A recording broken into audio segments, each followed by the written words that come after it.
The boxes landed with a thud on my bedroom floor, my father's face red with anger as he threw the last of my belongings into them. 2 weeks of moping around after losing your job. That's enough. You're 23, Olivia. Time to grow up and stop being useless. I stood silently, watching as he dismantled my life. The engineering books I'd collected over years, the prototype designs I'd sketched late at night, the small robot I'd built in college, all tossed carelessly into cardboard boxes like garbage. My mother stood in the doorway, arms crossed, lips pressed into a thin line of disappointment. We've given you everything, and this is how you repay us? Getting fired from the only decent job you've ever had? They didn't want to hear that I wasn't fired. I quit. Morton Engineering had stolen my design for a revolutionary solar panel system, and when I confronted them, they'd offered me a choice: stay quiet and accept a promotion or leave. I chose integrity over money, but in my parents' world, that made me a failure. Your brother just made junior partner at his law firm. My father continued, his voice dripping with comparison. Your sister's about to become chief resident at Boston General, and you can't even keep a basic engineering job. The words stung, but I'd heard them all before. Since childhood, I'd been the family disappointment.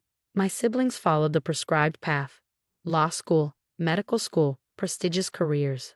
I chose engineering, driven by a passion for sustainable energy that my family dismissed as impractical idealism.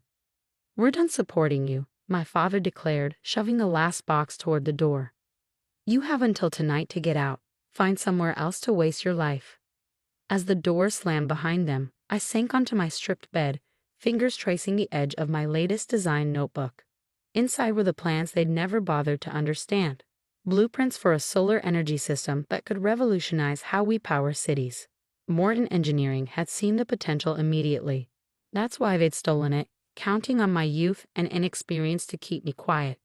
They didn't expect me to walk away. Neither did my parents. I had $3,427 in my savings account, a beat-up Honda Civic, and a dream that nobody believed in. But sometimes that's all you need. My first call was to Dr. Sarah Chen, my favorite professor from college. I need advice, I told her, explaining the situation with Morton Engineering. They stole my design, but I have something better, something they haven't seen yet. There was a pause on the line. Come to my office tomorrow morning, and Olivia, bring your notebooks. That night, I loaded my boxes into my car under my parents' cold stares. My sister Catherine stood in her scrubs, fresh from hospital rounds, shaking her head. You could have had such a nice career if you just followed the rules. My brother Michael didn't even look up from his phone. When you're ready to grow up, I might have a filing job at the firm. I drove away from that house knowing I'd never return, at least not as the same person they thought I was. Dr. Chen's office was cluttered with books and half-finished experiments, just as I remember from my college days. She listened intently as I explained my new design: a solar capture system that could generate twice the power of conventional panels while requiring half the space. Morton has the resources to develop your first design, she said thoughtfully. But this, she tapped my latest notebook, this is revolutionary. Have you filed a patent? I shook my head. I can't afford the legal fees. She smiled, reaching for her phone. Let me make a call. I know someone who might be interested in more than just patents.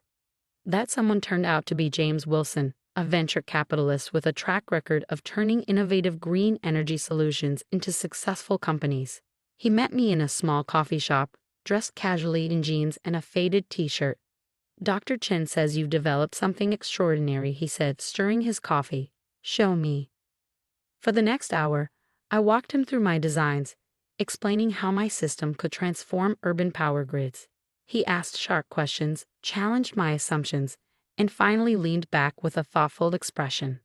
Here's my offer, he said, sliding a folder across the table. Seed funding, technical support, and a team to help develop and patent your technology. In return, I want 30% equity in whatever company you build with this. I opened the folder. The number made me dizzy. Why? Because true innovation doesn't come from following rules, he replied. It comes from people crazy enough to believe they can change the world. Within a month, Titan Industries was born. We started in a small warehouse space, just me and 3 other engineers who believed in the vision. I worked 18-hour days, sleeping on an air mattress in my office, pouring every ounce of energy into proving my family wrong. The first prototype exceeded all expectations. The second attracted attention from major energy companies. By the end of our first year, Titan Industries had secured contracts with 2 major cities for pilot programs. I never changed my phone number, but my family never called. Through mutual acquaintances, I heard their dismissive comments. Of Olivia, she's doing some little startup thing. It won't last. They didn't know that their useless daughter had just closed a $50 million funding round. They didn't know that the waste of potential they'd kicked out was now employing over 100 people. They didn't know that the disappointment they dismissed was revolutionizing the energy sector. But they were about to find out. 5 years after being thrown out of my childhood home, I sat in my corner office on the 30th floor of Titan Tower, reviewing acquisition proposals. My assistant, Emma, knocked on the door. "Ms. Bennett, your brother's law firm just sent over an urgent meeting request. Wellington Industries is trying to acquire Morton Engineering, and they need Titan's approval since we hold key patents that Morton's been licensing." I picked up the folder, a smile playing at my lips as I read the details. Morton Engineering, the company that had tried to steal my first design, was now desperately trying to avoid bankruptcy. Wellington Industries, one of my parents' biggest clients, wanted to buy them out, and they needed my signature to make it happen. "Set up the meeting," I told Emma, "but don't tell them who they're meeting with. Let them think they're seeing a junior executive." "The usual conference room." I shook my head. "No, book the main boardroom, and Emma, make sure there are cameras. I want to remember every moment of this." I stood at the window of my office, watching the city skyline shimmer in the morning sun. In just 2 hours, my family would walk into Titan's boardroom, not knowing they were about to face the daughter they'd thrown away. Emma appeared at my door. "They're here early. Your parents, brother, and the Wellington Industries executives are all waiting in the lobby." I smiled, adjusting my tailored suit. Let them wait. 10 years ago, they made me feel small. Today, they can experience what that feels like. 15 minutes later, Emma's voice came through the intercom. "They're in the boardroom. Your father's getting quite agitated about the wait." "Perfect. Let's begin." I took the private elevator to the executive floor, my heels clicking against marble as I approached the boardroom. Through the glass walls, I could see them, my father in his expensive suit, my brother shuffling papers importantly, my mother sitting rigidly in her chair. They all looked exactly as I remembered, just older and somehow smaller. The room fell silent as I walked in. For a moment, nobody moved. Then my father's face went pale, my mother's hand flew to her throat, and my brother dropped his pen. "Oh, Olivia," my mother stammered. I took my seat at the head of the table, enjoying the weight of their stares. "Welcome to Titan Industries. I believe you're here about the Morton Engineering acquisition." My brother recovered first, his lawyer's instincts kicking in. "There must be some mistake. We're here to meet with Titan's CEO." "You are," I replied calmly. "I founded Titan Industries 6 years ago. Those patents you need, I created them. That technology Morton's been licensing. Mine. The signature you're desperate to get. Also mine." Mr. Wellington, a gray-haired executive who'd known my family for years, looked between us in confusion. "Bennett, you never mentioned your daughter was." Because they didn't know, I cut in smoothly. They were too busy calling me useless to notice what I was building. My father stood up, his face flushing. "Now see here, Olivia." "No, you see here," I interrupted, my voice sharp. "You're in my boardroom now. You need my approval for this acquisition. So sit down and listen carefully." He sat, looking like he'd been slapped. I opened the folder in front of me. Morton Engineering is worth approximately $50 million now, down from $300 million 5 years ago. Want to know why? Because they built their success on stolen technology, my technology. But they could only copy my old designs. They couldn't replicate my new innovations, the ones that made Titan Industries worth $4.2 billion. My brother's jaw dropped. My mother gripped the arms of her chair. "Wellington Industries wants to acquire Morton for $75 million, I continued. "A fair price for a failing company. But here's what you don't know. Titan has already made an offer through a subsidiary, $100 million. "That's impossible," my brother sputtered. "The paperwork." Was filed this morning. Morton's board has already accepted. I just wanted to deliver the news personally. Mr. Wellington stood up, straightening his tie. Well, it seems we've wasted our time. Bennett, you should have told me your daughter was a competitor. He didn't know, I said, allowing myself a small smile. He was too busy telling everyone what a disappointment I was. As the Wellington executives filed out, my father finally found his voice. Olivia, we should talk about this.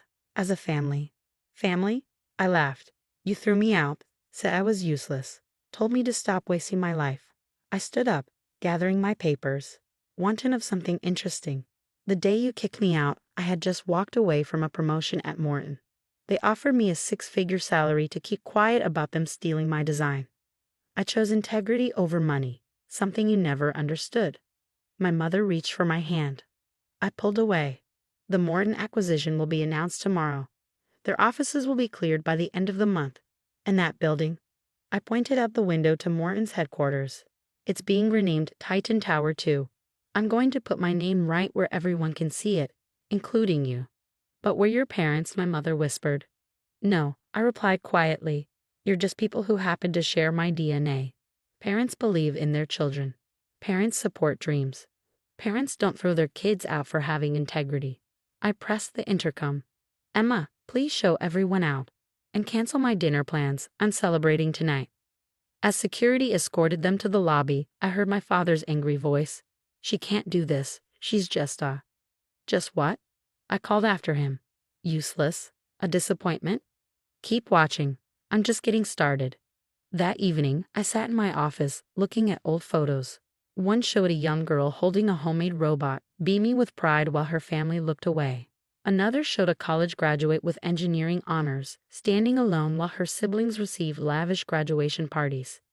My phone buzzed. A message from Dr. Chen. Saw the Morton acquisition news. Congratulations, you proved them all wrong. I smiled, remembering her faith in me when no one else had any. Want to help me design something new? I texted back. I'm thinking bigger this time. Her reply came instantly. Always. By the way, your parents just called me, asking about your company. I told them what I tell all my students. True success isn't about proving others wrong. It's about proving yourself right. I looked out at the city, at the buildings now powered by my technology, at the lives changed by my innovations. In the end, getting kicked out was the best thing they ever did for me. It taught me that sometimes you have to lose a family to build an empire. The next morning, every major newspaper carried the story. Titan Industries acquires Morton Engineering in $100 million deal. The articles mentioned my age, my innovations, my journey from startup to billion-dollar company. Some even dug up the story of how Morton had tried to steal my original design. My family's phones rang constantly as their social circle buzzed with the news. Their friends, their colleagues, their country club acquaintances, everyone knew that the daughter they dismissed as useless was now one of the most successful CEOs in the city.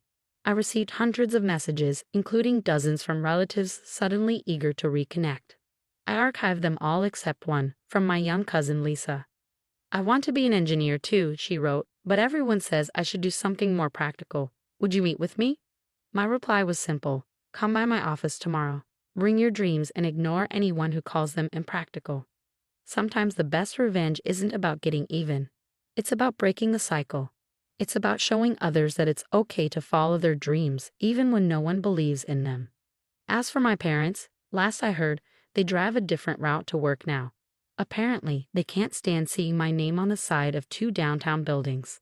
But I made sure the letters were extra large just in case they ever look up.